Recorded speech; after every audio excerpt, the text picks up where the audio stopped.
Salut les bienvenus en Jésus-Christ et bienvenue à WIFNU, notre communauté qui lit la Bible ensemble pour connaître les promesses qu'il y en a en Jésus-Christ, notre Seigneur, notre Sauveur et notre espérance. Nous continuons avec Épître de Jacques, chapitre 2. Que le Saint-Esprit nous donne une révélation de ce qu'on va lire et comment le mettre en pratique.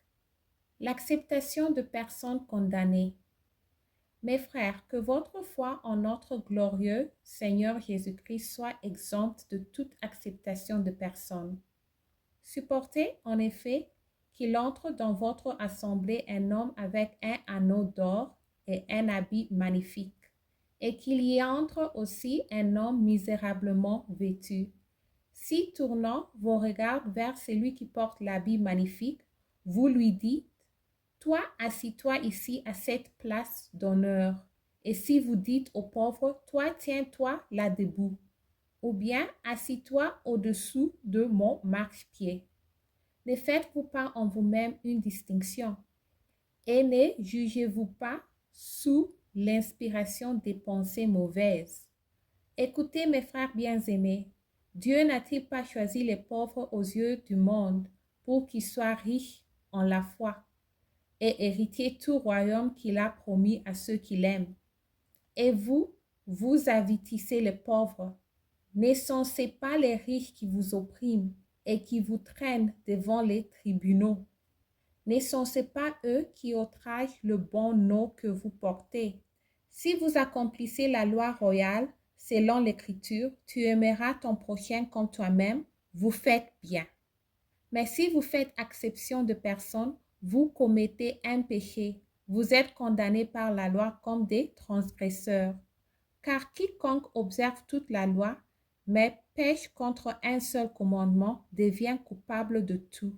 En effet, celui qui a dit « tu ne commettras point d'adultère » a dit aussi « tu ne tueras point » ou « si tu ne commets point d'adultère, mais que tu commettes un meurtre, tu deviens transgresseur de la loi. » Parlez et agissez comme devant être jugés par une loi de liberté. Car le jugement est sans miséricorde pour qui n'a pas fait miséricorde. La miséricorde triomphe du jugement. La foi sans les œuvres. Mes frères, que sert-il à quelqu'un de dire qu'il a la foi s'il n'a pas les œuvres? La foi peut-elle le sauver?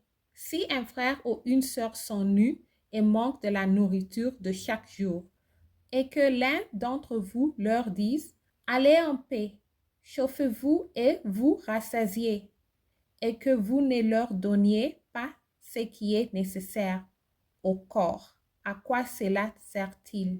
Il est en et ainsi de la foi, si elle n'a pas les œuvres. Elle est morte en elle-même. Mais quelqu'un dira, toi, tu as la foi et moi, j'ai les œuvres. Montre-moi la foi sans les œuvres, et moi, je te montrerai la foi par mes œuvres. Tu crois qu'il y a un seul Dieu? Tu fais bien. Les démons le croient aussi, et ils tremblent. Veux-tu savoir, ô homme vain, que la foi sans les œuvres est inutile? Abraham, notre Père, ne fut-il pas justifié par les œuvres lorsqu'il offrit son fils Isaac sur l'autel? Tu vois que la foi agissait avec, je tourne la page, ses œuvres et que les œuvres, la foi fut rendue parfaite. Ainsi s'accomplit ce que dit l'Écriture. Abraham crut à Dieu et cela lui fut imputé à justice. Et il fut appelé ami de Dieu. Vous voyez que l'homme est justifié par les œuvres et non par la foi seulement. Raham, la prostituée, ne fut-il pas également justifiée par les œuvres lorsqu'elle reçut les messagers et qu'elle les fit partir un autre chemin? Comme le corps sans homme est mort, de même la foi sans les œuvres est morte. Merci d'avoir lu ensemble. J'améliore mon français en lisant la Bible. Restez en Jésus-Christ et shalom.